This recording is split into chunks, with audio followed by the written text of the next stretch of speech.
We're here with Shane Walser. He's with the Yadkin Lakes Crappie Guides. Yep. And what is it? Are crappie hard to catch in the summertime? Or are they easy to catch? Or Crappie, if you find the right piles and do the right stuff, they can be easy, but sometimes they do get a little finicky. Depends on what time of year. You get the bait's pushed out pretty hard and it's coming back out of creeks and it's up the creek, but you know, you can catch a lot of crappie in the summer. yeah. So what's the secret? Where are they usually in the summertime? In the summer, you want to chase your brush piles if you got them. Brush, lay downs on the bank, big trees. Run the banks. Look for those big old tree stumps sticking out of the water where that trees fell down. Fished in a tree and in those trees. But the timber and the brush is the place to be in summertime. How deep?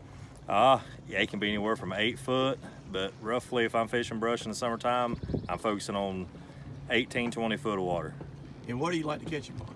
I like to use as much as I can, and most of the time it does good, is custom magic jigs.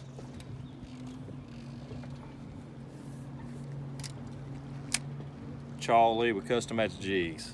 I use a 16th ounce jig head and go with any of his colors on the jigs. The crack green, that is one of the go-to colors here on High Rock Lake.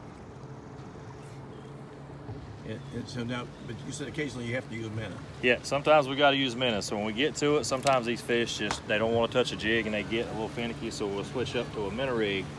And what I do with my minnow rigs is what I've done now is I've switched over just about to all my pitching rods and everything else. We went to the K9 braid, and we'll tie on a short, 18, 20 inch leader.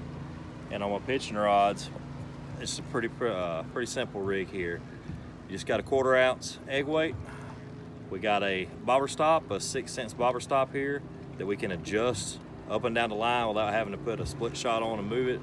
Because sometimes you fish these brush piles, sometimes they want that minnow to swim and have room to move, and sometimes you've got to shorten up. You slide this bobber stop down. Sometimes you shorten up that minnow so you can get that bite a little faster. If that minnow's got a lot of room to move around, sometimes that fish will chase him for a minute and then say, no, I don't want nothing to do with it, and move on. But that's the easiest way to do it, so that way you can slide that bobber stop up and down that line and change the depths of what you're fishing there.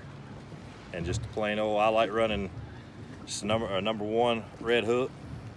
It just depends on what size minnows and what you're running, but you can use smaller, you can use larger.